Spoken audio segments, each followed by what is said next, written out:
welcome in everybody to another preview for this weekend's opening weekend of the playoffs.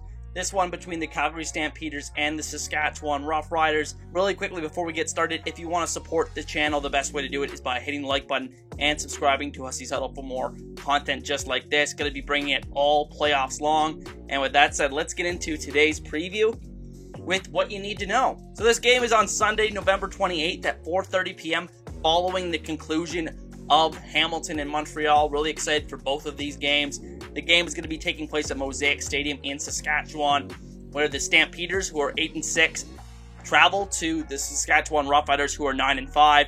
They lead the season series 2-1 over the Roughriders. And the Roughriders went 5-2 at home this season. A lot of those games coming early on this year.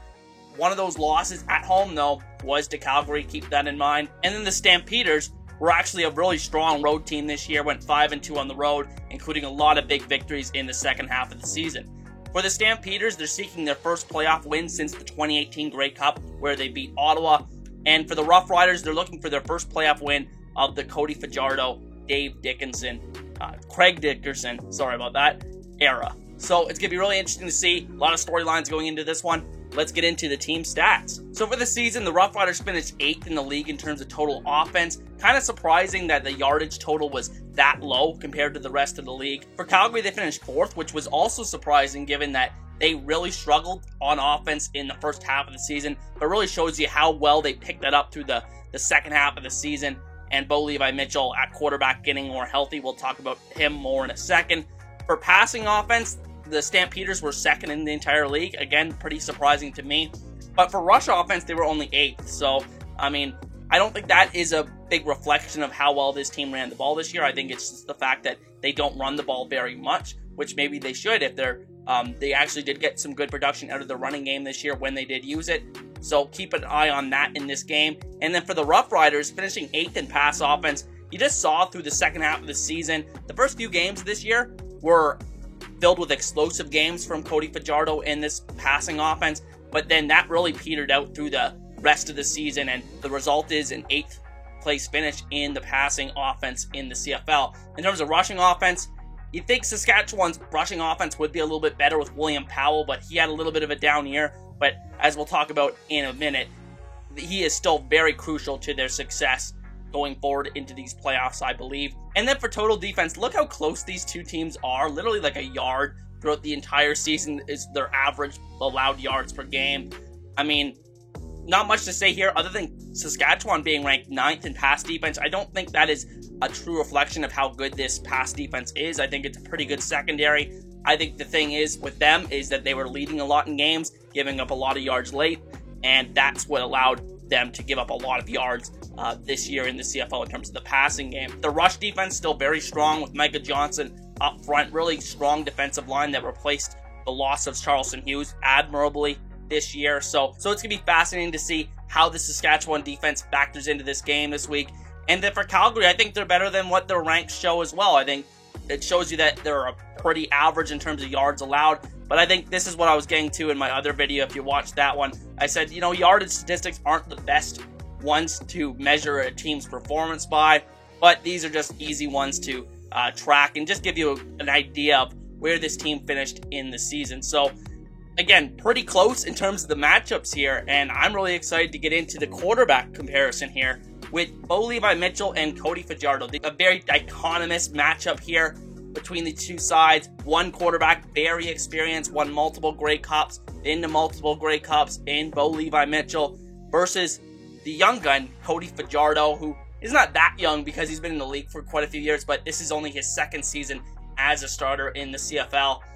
And Fajardo looking for his first playoff win, as I mentioned earlier. Mitchell looking to add, I don't even know what playoff win he's on, but in terms of the performance from these guys this season, Fajardo was the better quarterback, but Mitchell really started to heat up towards the end of this season, and it's going to be really interesting to see how he performs in this game. I mean, given the fact that he has had a lot of really good playoff performances in the past. I mean, people like to point out how they haven't been able to finish it in Grey Cups, but in terms of the statistics and getting them there, not really losing the first game in the playoffs very often, that kind of thing, Bo Levi-Mitchell has been very successful throughout his career And then for Fajardo, I think he has a lot to prove. There's a lot of naysayers with Fajardo. I really want to see what he can do in terms of using his legs in this game. That is his real advantage. That's where these two quarterbacks are really different. Mitchell, not a runner at all. I mean, he might have negative rushing yards in his career.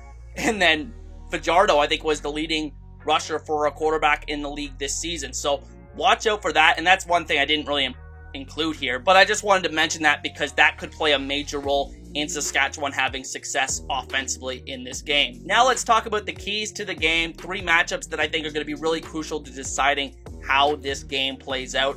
First is Mike Rose, defensive tackle for the Calgary Stampeders, versus this Saskatchewan Roughriders interior offensive line that started to decline through the second half of the season and really showed the weakness that I thought was there on paper going into the season. So I'm really interested to see how Mike Rose does against this Saskatchewan Roughriders offensive line that in those matchups this season, 3 games that they played against each other, he really had his way with this offensive line and was a big reason why Calgary was successful in large part in those games.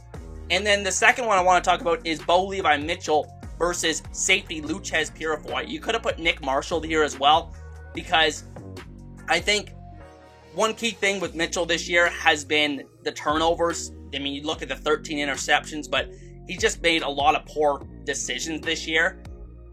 But I think, ultimately, one of the big things that are going to decide this game is if they can hit a big play down the field. Can he do that without turning the ball over consistently in this game? I think it's going to be really big that Loucheiz Purifoy back there at safety. It's going to be a little bit of a chess match between those two guys. Going to be interesting to see how that plays out.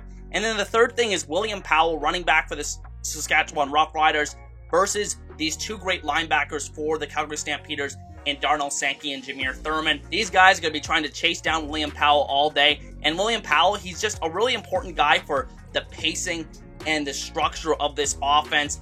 I mean, when they have that running game going, they get a bit going, then Fajardo really thrives off those quick play action passes where he makes a quick decision or takes off and runs with it. And I think that William Powell is very crucial to the Saskatchewan Roughriders' success in this game.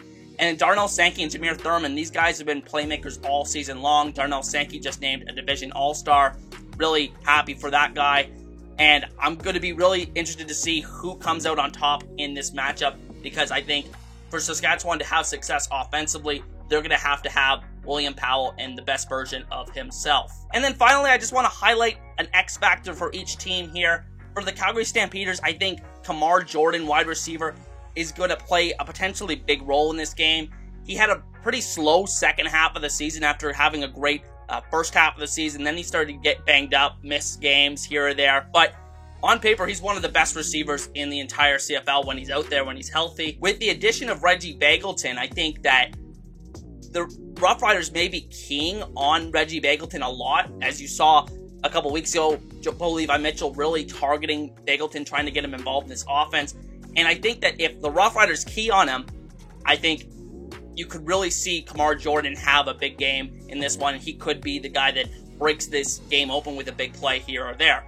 And then for the Roughriders is the complete opposite of that, and that is defensive back Nick Marshall, who one of the more controversial players in the entire CFL. And the reason why is because he gives up a lot of big plays and a lot of yards.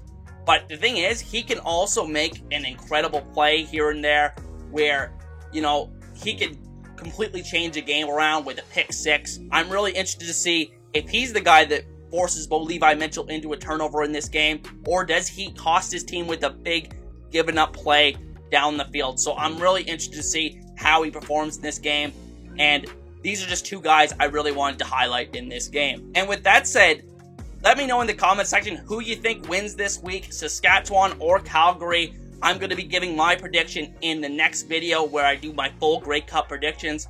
And with that said, I'll see you guys next time. Peace.